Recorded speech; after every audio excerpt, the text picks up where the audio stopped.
Hello students, मैं ना for BCom student मैं आज आपके लिए बहुत इंटरेस्टिंग वीडियो लेके आई हूँ जिसके अंदर हम करेंगे लिमिटेशन ऑफ मैनेजमेंट अकाउंटिंग। इसके पहले के जो टॉपिक्स थे फंक्शंस ऑफ मैनेजमेंट अकाउंटिंग और भी जो भी टॉपिक्स थे, scope of management accounting, meaning of management accounting, वो सारे मैं करवा चुकी हूँ। अगर आपने वो वीडियोज़ नहीं देखे हैं तो आप जाके देख सकते हैं।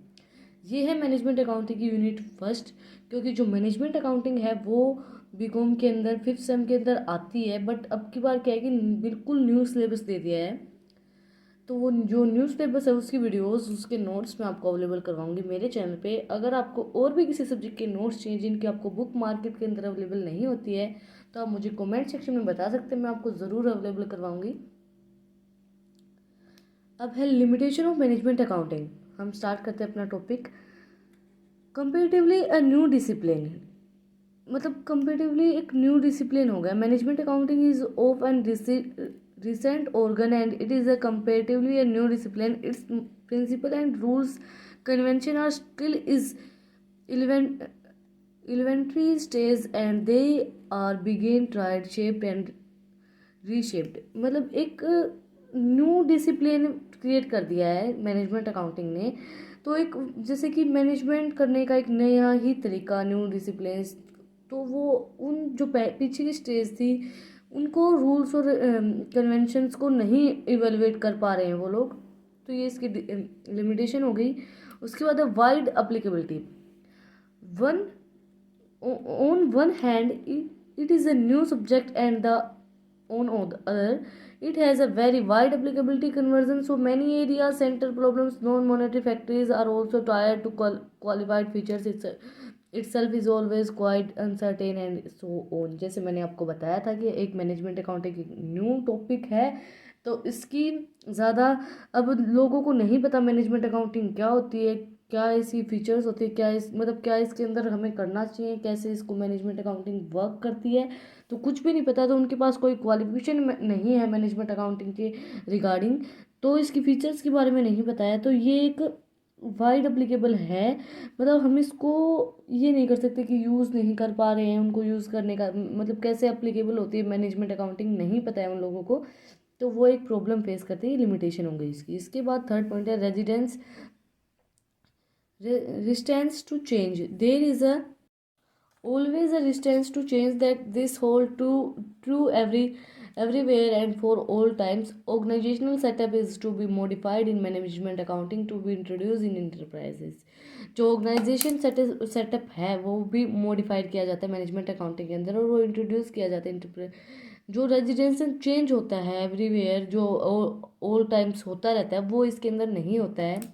इसके बाद मैनेजमेंट अकाउंटिंग बहुत कॉस्टली होती है। To costly the cost of the adopting of this system. इस सिस्टम को अडोप्ट करने के बेनिफिट्स भी होते हैं बट ये बहुत कॉस्टली होती है इसको हम अडोप्ट करते हैं जब। मे आउटवेटेड इट्स बेनिफिट, स्मॉल कंसर्ट में not find its usually for them, क्योंकि स्मॉल छोटे तरीके से हम इसको नहीं कर सकते अडोप्ट। इसके बाद है mean not end end. Management accounting is simply a means to achieve a desired goal. Management accounting किस लिए यूज होती है? अपने जो डिजायर्ड गोल्स हैं उनको अचीव करने के लिए। But achieve that introduce by the system does not satisfy. But जो ये इंट्रोड्यूस किया गया था ये सिस्टम, ये सेटिस्फेक्शन नहीं देता है। डिजायर्ड गोल मैनेजमेंट अकाउंटिंग के होते होते हुए भी नहीं होते हैं। बट एक चीज़ होती है, जब आप मैनेजमेंट हर एक चीज़ को मैनेज करके चलते हो तो फिर कई बार क्या होता है कि मैनेजमेंट में कोई ना कोई प्रॉब्लम होती है, तभी आप डिज़ायर्ड गोल्स को अचीव नहीं कर पाते हो, अपने ऑब्जेक्टिव्स को अचीव नहीं कर पाते हो। नहीं, अगर आपकी मैनेजमेंट के अंदर कोई मिस्टेक नहीं है तो आपकी मैनेजमेंट ऑलवेज सक्सेसफुल होगी। चाहे लेट हो, टाइम लग जाता है उन चीज़ों को, लेकिन आप सक्सेसफुल होते हो। ये नहीं कहते, मेहनत करते रहो, फल एक ना एक दिन किसी ना किसी फील्ड पे ज़रूर मिलता है, ज़रूर से ज़रूर मिलता है। मेहनत मत छोड़ो, अपना बेस्ट देते रहो। अगर आप अपना बेस्ट दोगे तो आप ऑटोमेटिकली अपने सक्सेस पॉइंट पे सक्सेस हो जाओगे, ऑटोमेटिकली आप सक्सेस हो जाओगे। अपना बेस्ट देते रहो। उसके बाद है subjective. Since management has to make use of the tools, it is free to have its own intellectual judgment rather than the judgment based on the sound analysis provided by accounting information। Management accounting क्या होती है, judgement पे based होती है, और judgement कई बार गलत भी हो जाती है। तो जजमेंट बेस्ड एनालिसिस होती है, प्रोवाइड इन्फॉर्मेशन करवाती है अकाउंटिंग इन्फॉर्मेशन, जो भी जजमेंट पे बेस्ड होती है, तो ये कई बार गलत हो जाती है जजमेंट्स।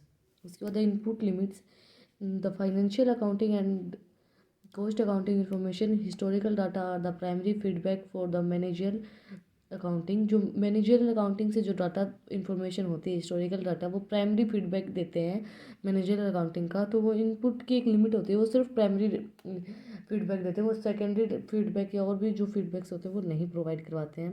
उसके बाद है टूल्स एंड टेक्निक्स और system of method of management accounting. Methods of management accounting क्या है, टूल्स एंड टेक्निक्स। सबसे पहला है comparative financial statement. Financial statement जो है उसको कंपेयर करना। Comparative financial statement compares can note comparative balance sheet and comparative profit and loss accounting.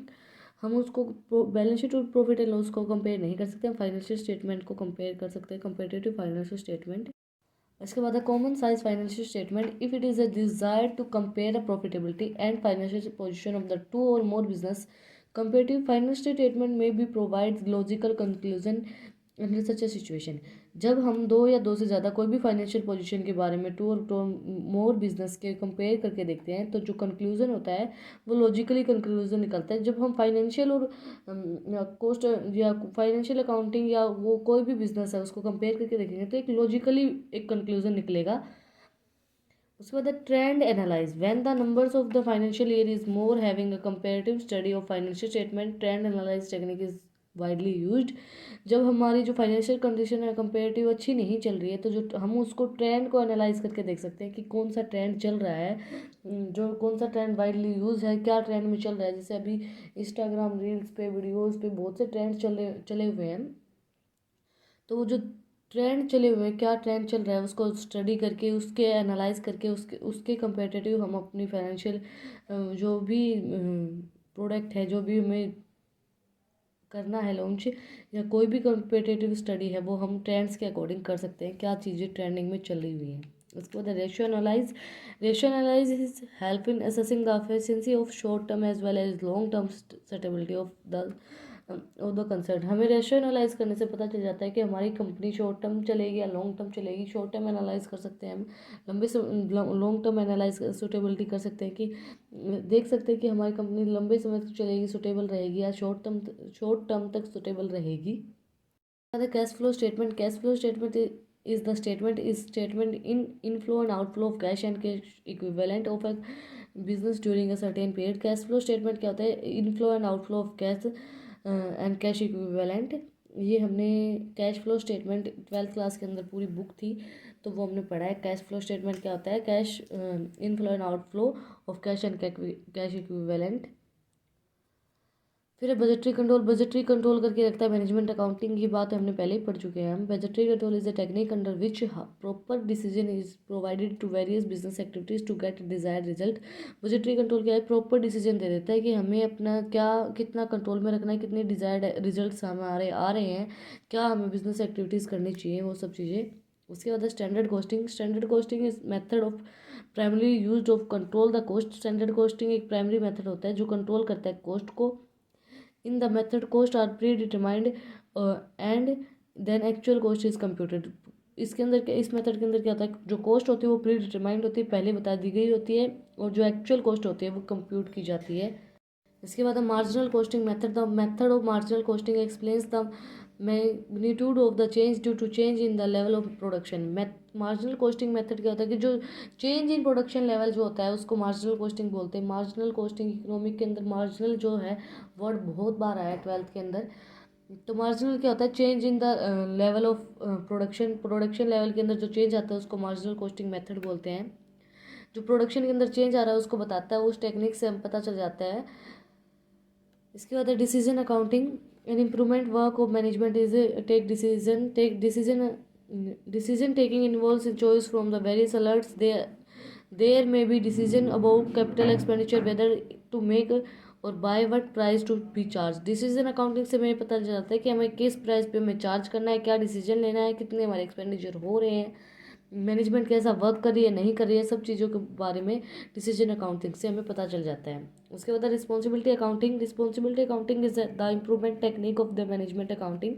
Responsibility accounting एक इम्प्रूवमेंट टेक्निक होती है मैनेजमेंट अकाउंटिंग की। रिस्पॉन्सिबिलिटी अकाउंटिंग एक पूरा चैप्टर है मैनेजमेंट अकाउंटिंग के अंदर, आगे की वीडियोज़ में हम कवर करेंगे।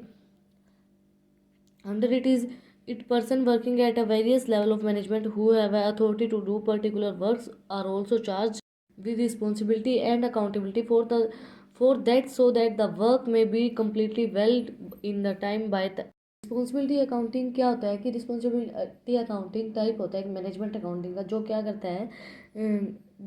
करता है under this person working at A various level of management. इसके अंदर जो पर्सन है वो बहुत से लेवल्स पे काम करते हैं मैनेजमेंट के। Who have authority to particular work, उनके पास एक अथॉरिटी दे देता है कि ये पर्टिकुलर वर्क आपको करना है। और ऑल्सो चार्ज है रिस्पॉन्सिबिलिटी, वो रिस्पॉन्सिबिलिटी प्रोवाइड करवा देता है कि अकाउंटेबिलिटी आपको ये करनी है। For that so work they may be completed will in time bye them.